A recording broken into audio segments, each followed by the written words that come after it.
Yes, sir. Yes, sir. This is Goat Talk, the podcast. One half of it is Lord Brunson. The other half is Philly Mike. We about to talk some birds. I know y'all want to get to the list. But we're going to give a shout out to y'all, man, for supporting. Actually, Goat Talk, the podcast. This segment, this is the second off season we've done this, and it's just what we do now. So you know what I mean. So shout out to you guys first and foremost, man. Mike, what's up with you?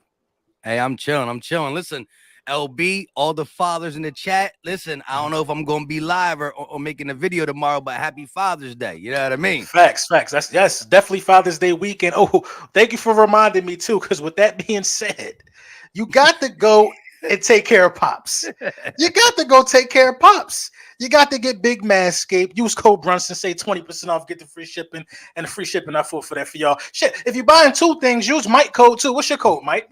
Philly Mike, that's it. It's Right. there, you know what I mean? Use Mike code too, man. Bless the codes one time. Big Manscape in the building. Listen, man, foot deodorant. I always keep this right here, man. You never know. Be sweaty out there cutting the grass. That's what I'm saying. I didn't open my new right. one You know yet, what I mean? You know what I mean? Right. I got like two of them joints I need to open, but so a lot going on with the Philadelphia Eagles over the last week. The watermark, you know what I mean? That came out on Thursday. A lot of people, were, just shocked about that. A lot of people didn't like that. You know what I'm saying? But I'm gonna keep it 100, man. I like it. And they hate me so much when I like things that they don't like, Mike. Why they always gotta do me bad like that? I'm not gonna say I like it, like I love it, but I don't see nothing wrong with it. Me personally, I don't see like a huge problem with the watermark, and what the vision might be moving forward for it. I could get used to. I wore the jersey, so where would the new watermark go? It would go right here. Yep, that's where it would. I guess Somewhere so. else. Yeah. Didn't you say somewhere else? No, that's it. I wasn't sure if the NFL, if it said Eagles or NFL, but it just says the NFL above it. But then it got the Eagles. Yeah, True. That's going to be where it is. And I ain't mad at that though. And in the end zone, I ain't mad at either one though. Like you need something like that's my thought process on it. I feel like some change is needed. I'm mad at the change. I mean, listen, we not them Eagles that used to just represent this watermark. We got a championship now. We got probably the best roster we ever assembled in the offseason. You know what I'm saying? Like it's a new day. You got a new coach. I like it. Here's my take on it, right? Look, at the end of the day, let's talk about it like this, right? When you see somebody wearing glasses, if you meet somebody and the first time you see them, they're wearing glasses, and every time you see them after that, they're wearing glasses. They take the glasses off. That's a accessory, right? Some of it is they need it because that's how they see, but it's something that you put on. It's not who you are, right? You weren't born that way, but they take their glasses off and they're like, whoa, you look like a different person. It's like, hold up, wait a minute. And so me being 31 years old, I respect the old, the logo you got behind you. And you see the watermark you got behind you, the old English type Eagles letters, right? I respect that and I like it, but I grew up with this one, right? And I know people say like it's old school, look like it came from Microsoft Word and blah, blah, blah, but it hit me. And so when I saw it, I thought it was a joke. Then when I realized it wasn't a joke, I first look, I was upset. And I know a lot of people are saying that the new one is a little plain. It could have been better, but sometimes going above and beyond, I'm not a person that likes a lot of glitter and sparkles and this, that, and the third. I like it, keep it simple. My last thought is this. I love the old logo because it's a part of me. It's a part of the championship. It's who the Eagles are. At the end of the day, I know change got to be made at times. It's like the Eagles are part of the family. And I said it's like a family member, right? They make you mad for a second. You're like, man, don't talk to me right now. But guess what? I'm going to forgive. I'm going to forget. I'm going to grow on it. I'm going to get on board because the Eagles are part of the family and they can't do nothing to make me ever be upset for a long time. I'll be upset for a little bit. Right. Part of the family, so I'll grow on me. I agree. And my thing is this, man. It's not like the logo change. It's not like we're the Philadelphia Turkeys now. But you know what I mean? Hold up. What if? Like I heard a lot of people commented on my video and said that when they went from the old Eagles word mark, the old English behind you, they changed that first, then they changed the logo. So what if the logo is gonna change soon? How would you feel about that? Because like I love that listen. I like the one behind me, and I like the one behind you. Listen, I am notorious for wearing like an up-to-date logo on a jersey and a throwback logo on the hat. That's just how I put my Eagle shit together. if you change the logo, it got to be fire. Because the one behind you fire, the one behind me fire. Even the one before the one behind me was fire. Yeah, Your logo gotta be fire. This is why I'm not really concerned. Like if you come out with a trash logo, then you might have some long that's term bigger. outrage, right? Because Yeah, people might not want to buy the jersey. But if I this is have to wear my Kelly, hat backwards. right? You see what I'm saying? But if this is Kelly Green and you put the new word mark on that, that's tough. And you seen That the was looking mocks of clean. that. It was Right, looking clean. right. So you know what I mean. I'm fine with that, but it is what it is. So that happened on Thursday. Friday, the Philadelphia Eagles signed a veteran safety from the San Francisco 49ers, Jaquiski Tartt. Jaquiski Tartt has been in 7 playoff games with the 49ers, including Super Bowl 54, played in all of them. He knows the moment. He's a seasoned vet. Now, I thought about putting the clip up of him dropping an interception in the I playoffs, did it. Mike. I did it. I did You it. did it already? I didn't want to do it. I didn't want to do it. I didn't want to do it. I had to get in front of it, right? Before I say it's a good signing, which it still is, right? Right, Listen, right. the best players, I know Jerry Rice, Randy Moss, Tom Brady, they all have plays they want back. That's a big one because it was the fourth quarter, 9 minutes left. Your team had a 3-point lead, but who knows, right? If he intercepts that ball, They go to the now bowl. Jimmy G go to the bowl. maybe, but again, listen, the what if factor is too big. In a game of football, who knows if he intercepts that and the next play, a player on the Niners offense don't fumble, don't throw an interception, right? You can't in football because it's so much about momentum and blah blah blah blah blah. But like you can say, if this guy did this, we would have won. There was still 9 minutes left in the game, and who knows what the next play could have been? It could have been a turnover on the Niners. So it's something you got to overcome. But I mean, I see what you're saying. I see what you're saying. I see the possibilities of that. But you were up 3, right? If you're San Francisco, you're up 3, and they were knocking on the door. You needed to get that ball back. You needed to create something to put your offense on the field again, so you could extend your lead. So it was a bread and butter catch too, Monk. Oh my God, both of us catch that. You know what I mean? I don't know what he just was there waiting. I don't know what he was thinking, but bro. You can tell, right? The way he had his hands on his helmet. And the way he laid on the ground for long. I mean, people were trying to bring him up, and he was like, I don't feel like getting up yet. He know. And I like how he took responsibility after the game. He said, I feel like I let my brothers down. And again, he's always been a physical safety. I mean, look at him. He's taller and heavier than Brian Dawkins. I'm not comparing his game to Brian Dawkins because he hit like no other. But he's one of the bigger safeties in the league. He's strong. He can hit, and he flourishes in the type of system we want to run. A lot of cover 2, a lot of cover 3. So I think he's definitely going to, first of all, add depth. And I think he actually is going to start. I think when it's all said and done, if I'm the Eagles, and I threw this out there on a community post for voting, and I said this, what is your answer in my video? Who's now the starters? I think you still got to bow down training camp, but I wouldn't be mad if it's Epps and Tartt, and then Harris is some depth. But again, at the end of the day, before we got Tartt, it was Harris and Epps with Kevon Wallace as the depth. He's been injured a lot. So imagine if 1 or 2 pieces go down at safety. Now you got to get some of these guys like Andre Chachere or guys who are special teamers. You got to put them as safety. And I think that this was a much needed depth move / possible starter. And guess what? You got bookend cornerbacks. They're going to make it easy on these guys. And speaking of cornerbacks, he's familiar with Bradbury. They played in college. And this guy being 6'1", 215 pounds, you spoke about his size. He moves really well for that size. And he does almost everything. I mean, you could check the box. Now, listen, safeties aren't supposed to get you a boatload of interceptions. It's just not how the game is played or how the game goes. Troy Polamalu, say that again. Safeties are safety nets. Exactly. Right. They prevent, crazy things from happening. They're the last line of defense. So with them having that title, you're not going to see 16 interceptions. It's rare.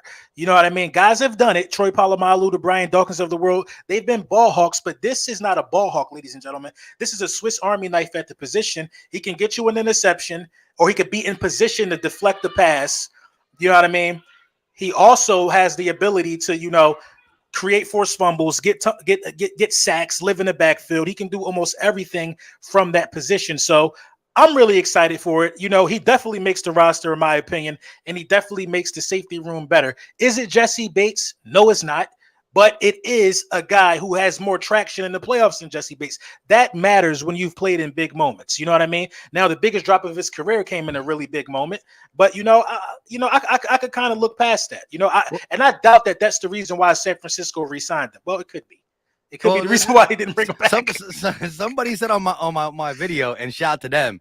He said, listen, if he catches that, he's not a Philadelphia Eagle right now. So that's facts. At the end of the day, listen, let that worst play of his career come to a team that's not the Philadelphia Eagles, and I ain't mad at the game. So hopefully, and he wants to show that he's much more than that. And again, Jaquiski Tartt at one time was talked about as a legit staple of the San Francisco defense in the secondary. But one of the things that hurt him is a lot of injuries. He's been in the league for 7 years, but he's been off the field a lot. However, when you bring him in at a 1-year deal, probably minimum money. I didn't see the money get reported yet. But when you bring somebody in a 1-year deal, it's who cares what happens?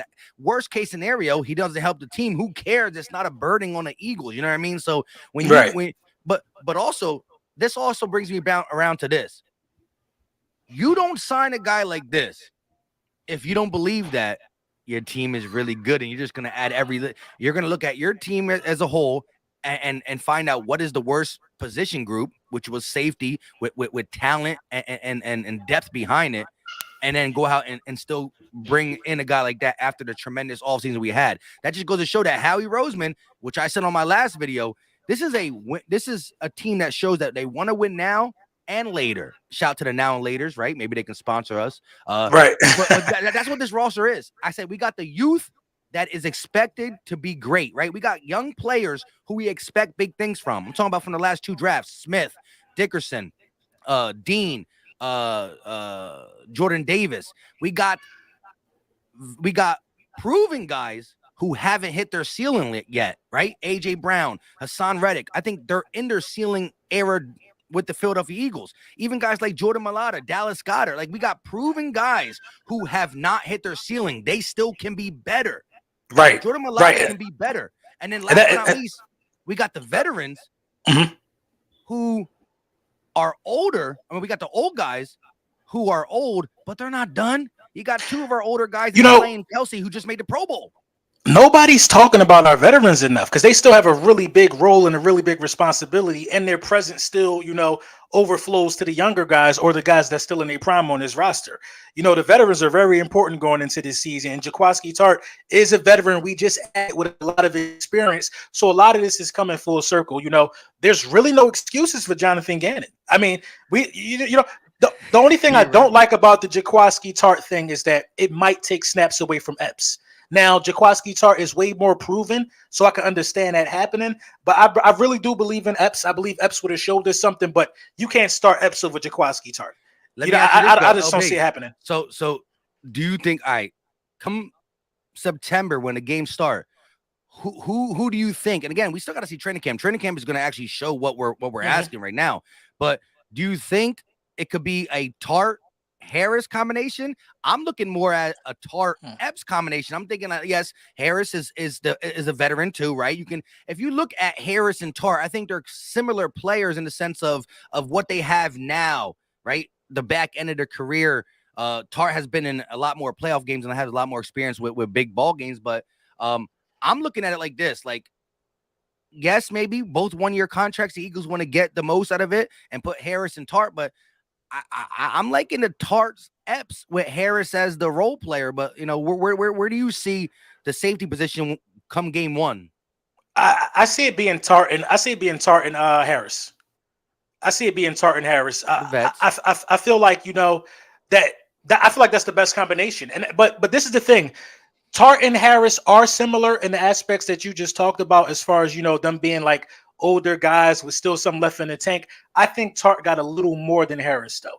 Tartt got some speed. Tartt got some speed. He got that size. Tartt really can do it all. Anthony Harris can be beat more easily than Tartt. So, I'm excited for the Jaquiski Tartt signing, man. That was a really, really key acquisition.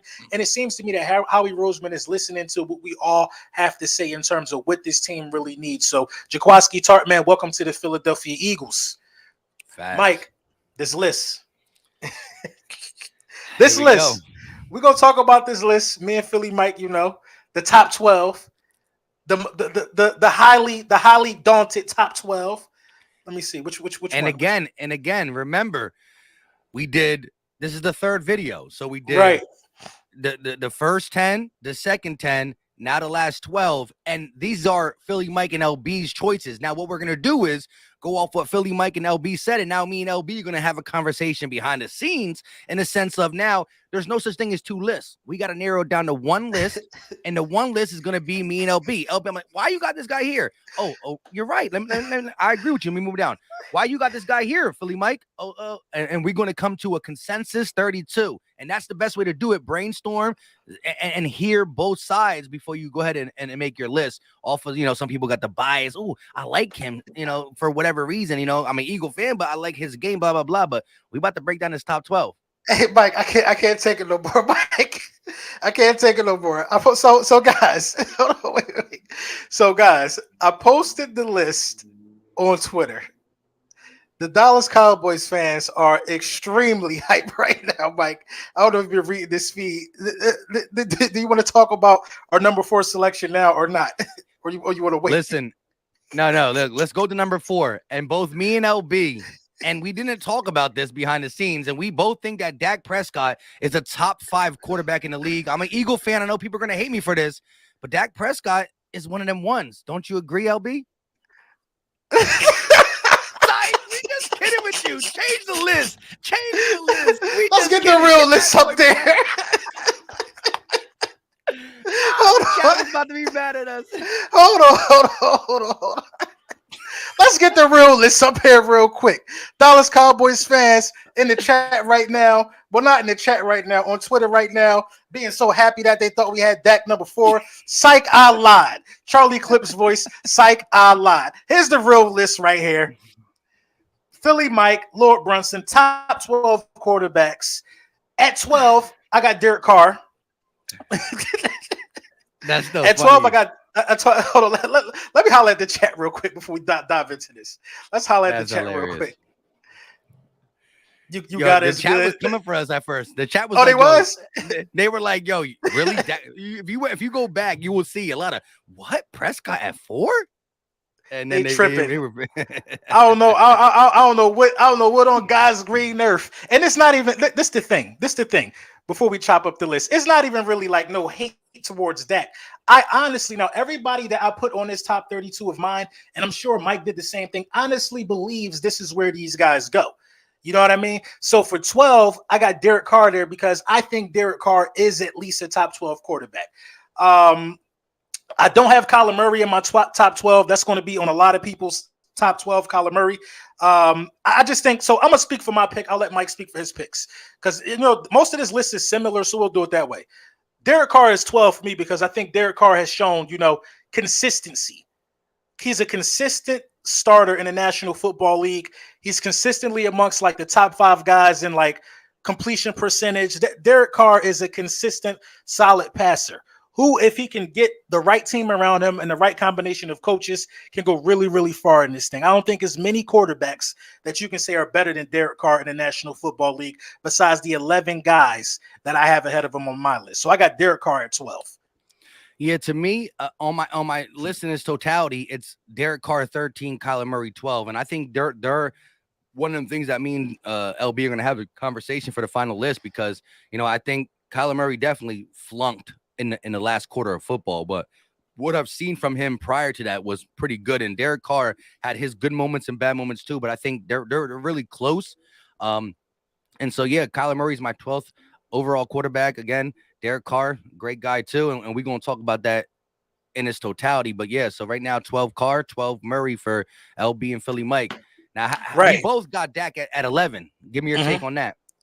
I mean, that's a good spot for Dak Prescott. And, there should not be any outrage if you say Dak Prescott is the 11th best quarterback in the National Football League. That's a good spot. That's a high spot. That's an honorable spot. The reason why I got Dak at 11, right there in between Carr and in between 10, Justin Herbert, who I'll talk about, is because those are 3 guys who really haven't proven much, for real, but they've shown talent. Now, Dak Prescott, you've been in the league 7 years. your playoff record and you know your playoff attendance isn't what it really should be. You haven't shown me that you can win without Amari Cooper. You haven't shown me that you can win without a run game. You know, you haven't shown me that you could win the big game. So, you know, I think 11 is a favorable spot for Dak Prescott. Dak Prescott is an above average quarterback in the National Football League, very capable if he has the right weapons of putting up a 5,000 passing yard season or very, very close to it like we seen a couple years ago. And I think that Dak Prescott can make almost every throw. Dak Prescott probably can make every throw on the field at this point. You know, he's matured to that stage. So Dak Prescott is a dangerous quarterback, especially if he has weapons around him. So I think 11 is fair for Dak Prescott. Yeah, see, like again, when you get down to the top 12, right? When you grade a quarterback, there's so many ways you can go. You can talk about leadership, you can talk about resiliency, you can talk about stats, you can talk about wins, you can talk about accuracy, you can talk about just the eye test. You know, there's so many things you can go by. And honestly, you know, at one time, I thought Dak Prescott was inside the top 10. I thought he was either 10, 9, maybe 8.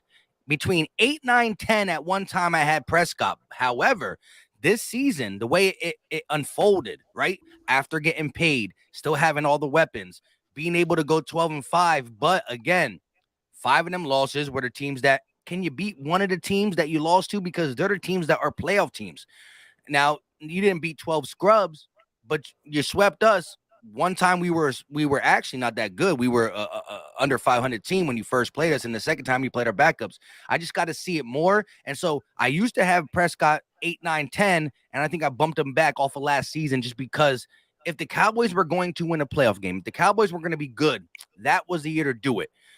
All the other years, you could say, well, Dak Prescott can't play defense. Dak Prescott don't got this, that, and the third. Injuries on the offensive line. Last year was the year, and so he didn't do it. Yeah, and I look agree. at Dak Prescott a little bit different because of that. So he went from 8, 9, 10 to 11. So I bumped him outside. Right. Plus, I hate the Cowboys. You know, the first team in NFL history to have a 4,000-yard passer, 1,000-yard rusher, 1,000-yard receiver, a 10-sack guy, and a 10-interception guy, and to lose to Jimmy G in the playoffs in the fashion that they lost speaks volumes to the whole organization, and especially the way Dak Prescott blamed the refs. I mean, he ain't acting like an elite quarterback. Elite quarterbacks don't blame refs. He's above average. That's what he acts like when the losing happens and the going gets tough. And listen, man, Amari Cooper not there next year. So this is kind of a projection from my list standpoint of where these guys are going to be this year as well. So I think Dak Prescott is going to be there, you know, and you know, those are some of the reasons why. Number 10, I got Justin Herbert. Philly might got Matt Stafford there. For me, Justin Herbert is a guy who has shown very early on that he is elite. You know what I mean? Now, I'm not going to say he's one of those guys right now, like a top 5 guy, but some of the things that he's shown and some of the passes that he's been able to make, is even as a rookie, have been next level to me. I mean, the guy came into the NFL being able to make every throw on the field.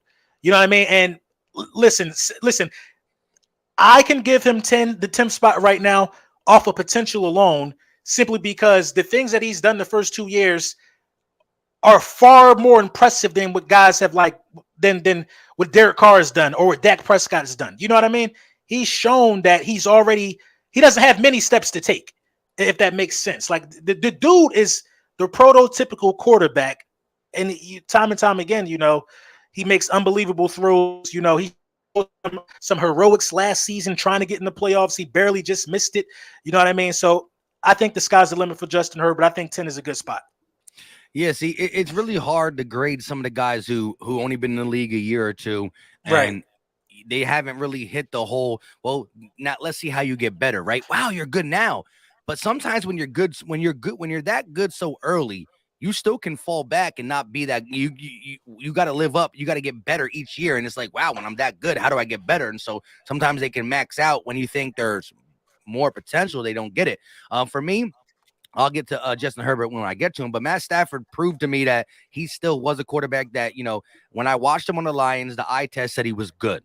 The eye test said he was good. He couldn't win. And again, sometimes, this is a team game. It's the ultimate team game. And I think grading quarterbacks is one of the hardest to do.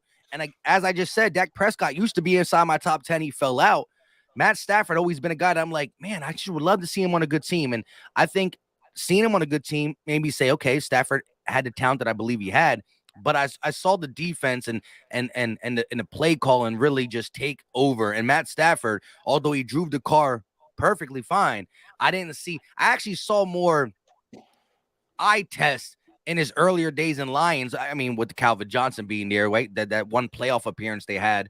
But Matt Stafford, top 10 quarterback for me, and I thought about bringing him lower because of the Super Bowl. But I still think that, the way the league is producing these quarterbacks, there's just guys in there that I think are better. And this list is hard. We never really talked to each other about, are we just going solely off 2021? Are we grading by 2021? Are we grading with 2021? And as you said, the projection of what we see. And that's why some guys fell back for me, because it's what they did last year and what I believe is going to kind of happen this year. I think it's healthy that we did our own thing, but we're gonna make a decision on how we're going to come together for the finalized 32 when we wrap it up. Are we going to take potential into consideration for the upcoming season and things like that? So I'm not mad at Stafford at 10. I honestly, I don't think you could really go wrong with either one of our top 12s. Number 9 for me, I got Lamar Jackson. I see you got Lamar Jackson there in the same spot, and I guess we both kind of got him there for the same reasons. But for me, it's like Lamar has shown he could be the best player in the league. And Lamar has shown that he can be elite when he's throwing the ball. It's so weird because I've seen Lamar Jackson come back in games where he was out. I've seen Lamar Jackson win MVP. I've seen Lamar Jackson put a highlight reel together that's just unstoppable, during that MVP season. Lamar Jackson, for me, he just has to, kind of get better passing the ball and just stay a little more healthy, man. Lamar Jackson is absolutely a top 10 quarterback in the National Football League because he beats you in so many ways. This is the new way of the quarterback. A lot of quarterbacks could beat you with their arm. A lot of quarterbacks could beat you with their legs, but I think Lamar Jackson is slowly learning how to beat you with both. And he's comfortable with using his superhuman power, being able to run the ball and be elusive in the pocket. So Lamar Jackson at 9, it just makes sense. He has a playoff win under his belt. He's still young. He's still on a rookie deal as an MVP. I mean, Lamar Jackson is absolutely a top 10 guy in this league. Yeah, I mean, we were talking about this a little bit earlier. If we made this list in the first 5 games, he came out to that hot start in 2021, and then it kind of fell back. Right, there was articles written that has the league found out how to stop Lamar Jackson. I don't believe so. Again, when you have that speed and that playmaker and athleticism that he has, you got to stack 8 in the box, which makes it easier to throw. With that being said, I saw him gradually get better at passing. But again, the same thing I knocked Jalen Hurts for. Overall playmaker, football player, they're great. But Lamar definitely got to grow as a passer. Again, he did have a season where he had 33 touchdowns. So again, he knows what to do with it and know where to go with the ball. But the consistent passing has still been a problem. I think that everybody on this list, including Dak Prescott, Kyler Murray, Matt Stafford, is better as a passer. But you cannot act like Lamar Jackson ain't a human joystick, and that right. plays into why he gets inside the top 10. Again, it's really hard because some of these guys, like if we did this list in last year's offseason, Lamar Jackson will be a little higher, Matt Stafford be a little farther back. Prescott will be a little higher. Right. It's really tough for me, but I'm going off again. And I'm glad you said this because I see Cowboy fans in here mad. And who cares? This is Philly Mike and LB's list. We will eventually get to the consensus. And so a guy like Dak Prescott that we both got 11, I don't see him moving, but there will be players that move up and down because LB and I will have a conversation behind the scenes so we can get to a consensus 32. But yeah, Lamar Jackson at 9 for me. And 9 for you seems right. Again, if he ever and he's been growing when it finally clicks, if it clicks. I mean, he's a human joystick. I agree. Michael Vick reincarnated, but with a little extra on it. Right. Yeah, I agree. So I think it's a fair spot. Number 9 for Lamar Jackson. Number 8, I got Joe Burrow. I don't think that's low for Joe Burrow. I mean, Joe Burrow was in his second season last year, coming off of that horrific injury. Again, this is a guy who can make every throw on the field. Listen, if Jamar Chase, Tyler Boyd, and those guys, T. Higgins, if they go to a quarterback who can't throw the ball as Joe Burrow, they don't put up those type of numbers. You know what I mean? And Joe Burrow did a lot of that with a really, really bad offensive line. Made a lot of throws, hung inside the pocket. I mean, Joe Burrow was in the Super Bowl as a second-year starter. So I'm really happy for Joe Burrow, actually. He put a franchise on his back. A lot of guys claim they could do it. Joe Burrow actually did it. Super Bowl guy, wasn't that far off from winning the whole thing. So, I got a lot of respect for Joe Burrow. He stood in the pocket with that really, really weak, what I'm saying, offensive line and made history. So Joe Burrow, number 8, seems like a no-brainer for me. I'm not mad if you got him as high as 6 for real. But I like Joe Burrow at 8 for me. 8, you got Justin Herbert. Yeah, and as you spoke about Herbert earlier, as you spoke about Herbert earlier, he's just a guy that has done everything and more that the Chargers could ask for as the quarterback. Remember when the draft was happening, right? It was tank for Tua. The Chargers wanted Tua. They had to sell for Herbert. Herbert actually shouldn't even be a first round pick. There was a lot of horrible talk on Herbert's name, and he came in and just proved everybody wrong. He's probably the best quarterback out of that draft. Tua, I'm not saying he's going to be bad, and that hip injury, as it gets better, Tua may be able to come back to who he was, and we'll see. He does definitely got the weapons, but Herbert has been a guy who just balls out. And I think now that the defense is more shored up in Los Angeles with the Los Angeles Chargers, we're going to see a better side of him. Again, he's young, and I hate trying to I hate it, but I got to do it. Like, crowning guys like Burrow and Herbert this early is hard because things can happen. You got guys like Matthew Stafford and even Dak Prescott, who's been pretty good for a long period of time. These guys are early in their career, and so they could just because you were good early don't mean you're going to be better later. It can go worse. We saw that with Carson Wentz. But Justin Herbert has made things look very easy, and he definitely got slighted a lot. And so I think Justin Herbert at 8, he's going to eventually climb up. I think Herbert and Burrow are going to be guys who can write their story where they could be flirting with the Josh Allens and the Patrick Mahomes as top guys once the old heads Brady and Rodgers retire. I agree with that, man, 100%. I mean, I think the main advantage that guys have like Herbert and Burrow is that they could win from the pocket. So people kind of give them a little more leeway on how long they'll be good because they can win from the pocket. Like Tom Brady's damn near 50 years old. I don't know how old he is. He's old. You know what I mean? The only reason why Tom Brady's still around is because he can win from the pocket. That's why Drew Brees was around so long. Why Phillip Rivers was around so long. Not because of athleticism, because he could naturally beat you with his arm. And these guys came in to this game with a highly developed arm. So yeah, number 8 for Joe Burrow and number 8 for Justin Herbert. Can't be mad at that at all. At 7, we both got Deshaun Watson. This was hard for me, bro. Deshaun Watson, because he did miss a whole year, but you know who he is still. I hate how people try to act like, the football IQ of Deshaun Watson from the quarterback position is next level. I mean, yeah, he had that 4-win season, and I was highly critical of that 4-win season in Houston, but he was second in passing. His completion percentage was out of this world. The thing that bothers me about Deshaun Watson, especially in that 4-win season, is that he could have had 9 wins. Because he had the ball in his hands, last-minute drive situations, making $40 million a year multiple times and came up short. So, you know what I mean? You got to take that into consideration as well. But as far as an overall body of work, it's kind of hard to not have Deshaun Watson in the top 10. Listen, he missed the whole year not because he was hurt. He missed the whole year because he had to get out of his organization. He got some legal stuff going on. So he was completely healthy. So the health is not an issue. He's going to go through a full camp.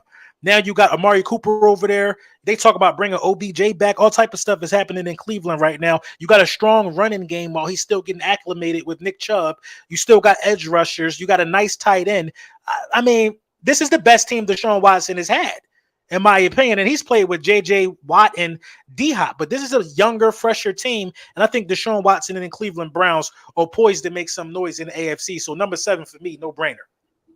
Yeah, again, this is more of a projection, and also, it's hard, and that's why it's so crazy, right? Jimmy G is what a lot of people call a middle of the pack quarterback, and he's in the NFC Championship and the Super Bowl.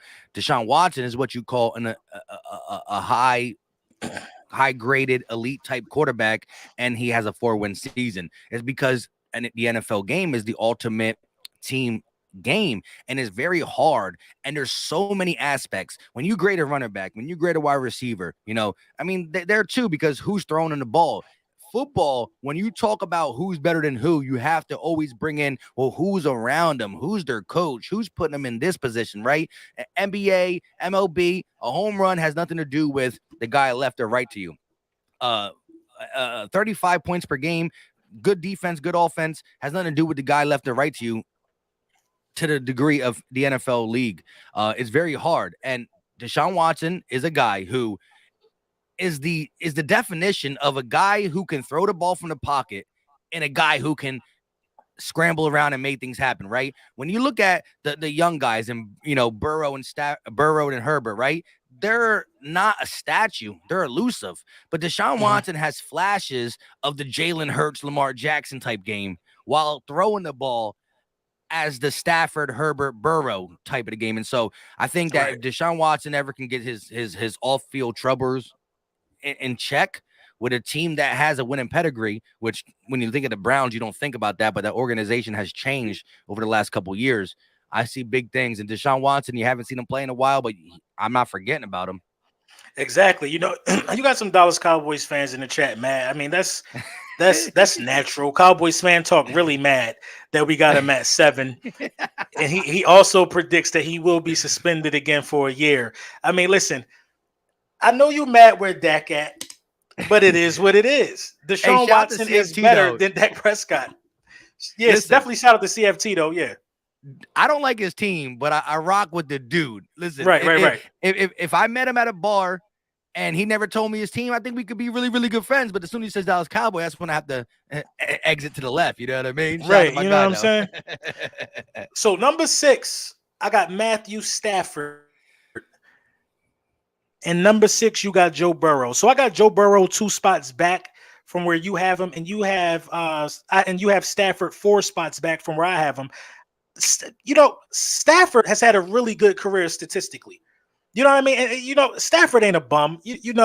Listen, I don't like Matt Stafford. When Stafford got on the Lions jersey, I don't like him. He a bum. I didn't really like him down the stretch, but he did win the Super Bowl. And you really know what he's capable of. That's definitely why that's coming off a Super Bowl, right? That's definitely it definitely makes you top 10 with the resume and the body of work, being a number 1 overall pick, winning the Super Bowl, helping Aaron Donald get his first one. OBJ got his first one. You were the quarterback. You know what I mean? You're definitely a top 10 guy off of what you did last year. The whole team wants to come back and they want to play again. You know what I'm saying? So I don't see them getting any worse with Matthew Stafford. And I'm not going to say they're going to repeat, but listen, I don't have to sit here and talk. Matthew Stafford was throwing no-look passes in the playoffs. Like, I don't have to sit here and talk to you about how well Matthew Stafford can throw a football. We all know that he can make every throw on a football field. Now he's with an offensive-minded head coach. He's with Cooper Kupp. He's with all of those guys over there. And, it's going to be hard to say that Matthew Stafford is not a top 10 guy in the National Football League. So, you don't even really need a real long explanation for why Matthew Stafford would be on this portion of the list for me. You got Joe Burrow, number 6. Joe Cool. This man coming off the injury he came off of, right? When that happens, we saw it with Carson Wentz and other players in this league, and they're just never the same. And he was a guy who was LSU a beast mode, but it was only for 1 year. He was one of them guys that played and wasn't really making no waves, had one great year, got drafted very high, if not first, correct me if I'm wrong, first overall, one or 2. And then guess what happens? He plays okay and gets hurt. And then he comes back with an organization that's really never even won a playoff game, an organization that is known for losing. And not only does he play better than what he did as a rookie when he was healthy after recovering for an injury, he carries that Bengals team all the way to the Super Bowl. A 4-win team now turned to a Super Bowl appearance. And the way he goes about it, I think he can make all the throws. And I'm going to put my money behind Joe Burrow. I think that there's big things behind him. And Cincinnati got to be happy to have him. And you can look at his weapons and how good they are, right? But there's a reason T. Higgins was not the first 1 or 2 or 3, 4 or 5 wide receivers picked. Jamar Chase is the dog, don't get me wrong, but Burrow's making them look as good as they're making him look. And I like Joe Burrow a lot, and I see big things in his future. And Joe Burrow cracking that 6th piece for me is just because I respect Joe Cool. Right. Yeah. I get it. It's crazy because 4, 5, 1, 2, 3, 4, 5 is the same for us. I just saw that. So, listen, we can jump right into that then. Russell Wilson, been disrespecting Russell a lot. People have been disrespecting Russell Wilson a lot the last, year and a half. It may seem, in my opinion, people are saying Russell Wilson ain't do this, he ain't do that. It's all because of the Legion of Boom. And there's mainly teams who haven't won anything since the 90s who are saying that he's only been successful because of the Legion of Boom. That's BS, man. Russell Wilson, not too long ago, just threw 40 touchdowns in a season. Russell Wilson got probably the best deep ball in the National Football League. Tyler Lockett was never a household name. Russell Wilson made him as closest to a household name as you're going to get. Now, DK Metcalf, I knew he was going to be a star since day one. But Russell Wilson, man, been to 2 Super Bowls. Russell Wilson put Seattle back on the map. Listen, now he's going over to Denver with even more weapons, you know what I mean, with a larger fan base behind him. Russell Wilson is a top 5 quarterback in this league. I don't care what nobody say. Put some respect on Russell Wilson's name. It's as simple as that why I got him at number 5, man, because I believe he's there. And, a lot of me really don't believe Josh Allen is better than Russell Wilson. But Josh Allen is just, we're going to talk about it. You know what I mean? We're going to talk about it, I guess. But, yeah, man, Russell at 5 for me. Yeah, I mean, again, Russell's last year was, frustrating, right? On and off the field. He was injured as well. But he's always been a guy that, knowing that he's on a team, you see playoffs in Seattle's future. Now, last year, it didn't happen that way, and he was injured and with his hand and all that. But, I mean, Russell Wilson is that guy who can do it all. And he's, to me, always been that guy. And as much as I support Jalen Hurts, right, when we were talking about possible quarterback changes, the whole Deshaun Watson maybe going to Philly, like, listen, whenever Russell Wilson was mentioned, I was always undecided because I understand that you're giving up the farm and it's going to hurt. But when you got a guy like Russell Wilson, anything is tight possible. And Seattle felt that way for a little bit. And this is going to be the story, right? Matthew Stafford played with the Lions, couldn't get it done with that organization. Now, I'm not saying it's the same story because Russell Wilson got it done with that organization, but he goes to a team that supposedly just needs a quarterback. And that's supposedly what Denver does. So at the end of this season, if Russell Wilson and the Denver Broncos ain't doing what I think they can do, well, then I'm going to look at Russell Wilson a little differently, and I might drop him a little bit. But right now, he in his career, he's always been great. This is the malarkey I be talking about, bro. CFT, that's my guy. Russell Wilson is 100% not better than Dak Prescott. When they met in the playoffs, what happened? Exactly. I mean, I don't know why people think that. I don't get it. So that being said, Jimmy G is better than Dak because when they met in the playoffs, what happened? Didn't say that. Right. Didn't Goff just knock them off right after they beat Russell and them? Russell and them was played by injuries, right? Goff knocked them off right after that. He gonna say, "Oh, it was the run game. It was the running game." CJ Anderson was so great. I understand that. But again, what all happened in that game? I know Dak, that might have been one of Dak's better games. But again, you're talking about one game of a body of work of Russell Wilson. And again, there's a reason why in the back of my head, I was low-key thinking, like, I know we're giving up a lot for Russell, but man, if he was an Eagle, Lord. Yeah, I don't get it. Josh Allen at number 4. Josh Allen is like the Terminator to me, bro. I've seen Josh Allen is a physical specimen. First of all, I don't think nobody could throw a ball farther than Josh Allen in the National Football League. We all knew that was Josh Allen's elite trait, the deep ball, the power behind the pass.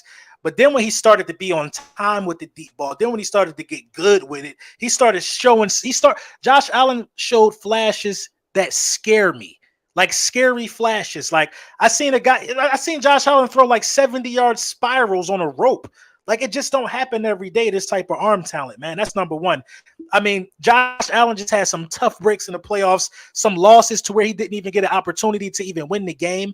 You know what I mean? He didn't even get his hands on the ball in overtime. I think one of the losses, shootouts against, Patrick Mahomes. He's just in a tough conference and he's going against a tough caliber of, competition in the AFC with Patrick Mahomes and those guys being so top heavy. He comes down to some tough breaks. It's never because of Josh Allen why the team loses.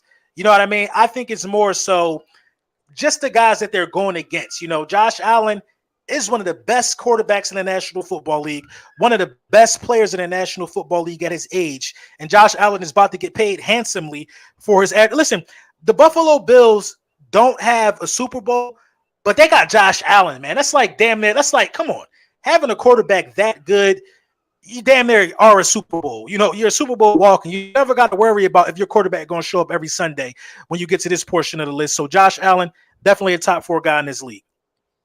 Yeah, man. I mean, the reviews on him after season 1, maybe even season 2, was he's a bust. He's trash. He can't be nothing in the NFL. Get rid of him. And now look at him, right? He's inside the top 5. He is what you call he yo running style. He's the white Cam Newton. He's one of them quarterbacks that is not afraid to put his head down and actually run through you. He's not just gonna juke you. He's not gonna go around you. He'll run through you. But then in the same possession, he'll drop back and throw a dime across the middle. So the arm talent has always been there. It was his progressions, reading defenses, and putting it all together. And when he did that, the game looks slow to him now. You've seen the battle in the playoffs, Mahomes versus Allen, and that's what the NFL is trying to get, right? They make it very hard for defense nowadays, and they're trying to get that 40-40 type game and battle back and forth. Now in the playoffs, if you score a touchdown, the other team gets a chance. Guess why? Josh Allen. The NFL has changed the rule for that man. That's how you know he's one of them ones. The NFL literally changed the rules for Josh Allen because he said, you're right. 2 great quarterbacks, 2 great offenses. We're making it so great for the offense. We want to sell tickets. We want to do this and the third, right? The no fun league, they call it, which, you know, maybe it's going to get back to being fun. They changed the rules for that man because he's about that life. Yeah, I agree, man. Listen, the Josh Allen rule, you get you a rule. I mean, not much got to be said, man. You know, he one of them guys. Number 3, Tom Brady. Listen, it's the GOAT, still playing at a high level. Just won a Super Bowl 2 years ago. You know what I mean? I mean, listen, man, it's Tom Brady, man. He could come back when he want. He could leave when he want. Tom Brady will always be productive. Tom Brady will always be able to get wide receivers around him. Tom Brady will always be one step ahead of defenses in critical moments. We don't even have to get much into detail about this. Yeah. You know, some people still probably have Tom Brady as number 1 in their mind just because of, you know, Tom Brady is, when he's on the field, you're never fully out the game. With that being said, you know, Aaron Rodgers, back-to-back MVPs, that's very hard to do. And Patrick Mahomes is changing the game for the quarterback position. He's letting it be known that you can be a prolific passer and a guy who can run around the backfield all day and run for 20 yards. He's actually, you know, not the most athletic guy when it comes to just like making plays behind the field, but he's now what DeMarc is, right? A guy who can really just no look passes, this, that, and the third. Like he just makes the quarterback position look easy. But I will say this though, last year I think he played the game differently. He knows who he is, and he's so good. He's trying to again reinvent the wheel. And I think last year he could have got back to the basics at time, and it would have been easier for him. I think he's just thinking too much and saying, I got to always be that guy that makes a new trend, a new this, that, and the third. And then, and again, Brady at 3, you know, it was hard because of what Brady did, but he's at the end of his career, and Aaron Rodgers, back-to-back MVPs. You can't make that up. But Pat Mahomes is now the new standard, is the new, you know, he's possibly chasing they're saying that he can possibly be the one that chases the GOAT. We'll see if that's true. And in terms of Super Bowls? Well, I mean, in his career, he's been in the league for what, 4 years? He's been to 2 Super Bowls. He's been in the AFC Championship for 3 years out of his career. So the thing is, so far, and we'll see how he plays without Tyreek Hill. But let's just be known, since Patrick Mahomes started playing got put in as QB1, he's rarely out. He's rarely outside the AFC Championship. The AFC Championship is home for him. Last year, the Bengals did what they did and beat him out. But again, he got beat by the Bengals. He got beat by Tom Brady that year when, you know, Chandler Jones jumps off sides. Brady gets the call. Mind you, Brady threw a pick, but Chandler Jones jumped off sides. That could have been a difference too. And again, how did go back to Josh Allen for a second, right? Brady beat Mahomes. How? They go to overtime. Brady gets ball first. Brady wins. Mahomes never gets back on the field.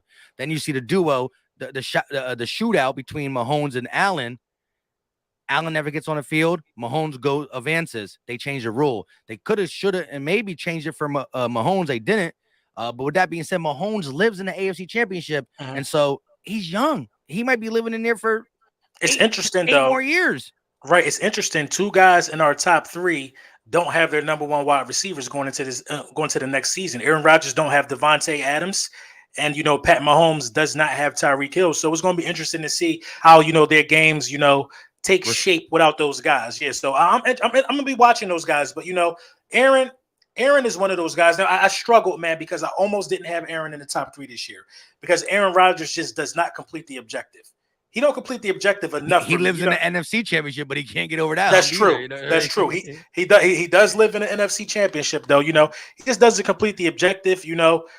We talk about Aaron Rodgers like he got multiple Super Bowl rings. We talk about him so we Sound compared like them it. so right. We compared them so much to Tom Brady, but it's only really one Tom Brady in a situation like that. So um I like the list. I'm really anxious to see how the collaboration goes.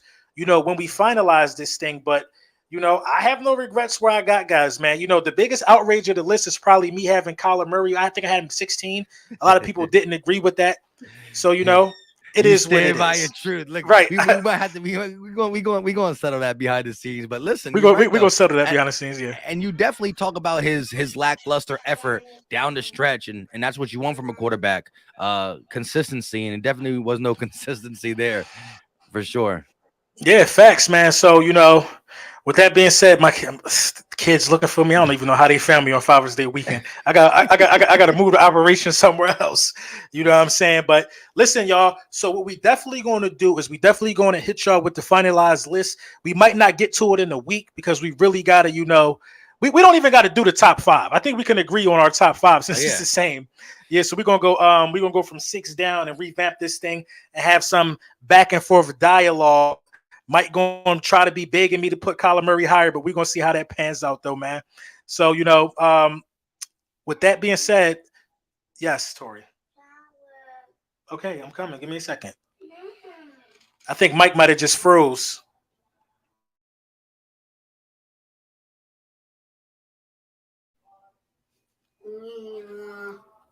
Shower.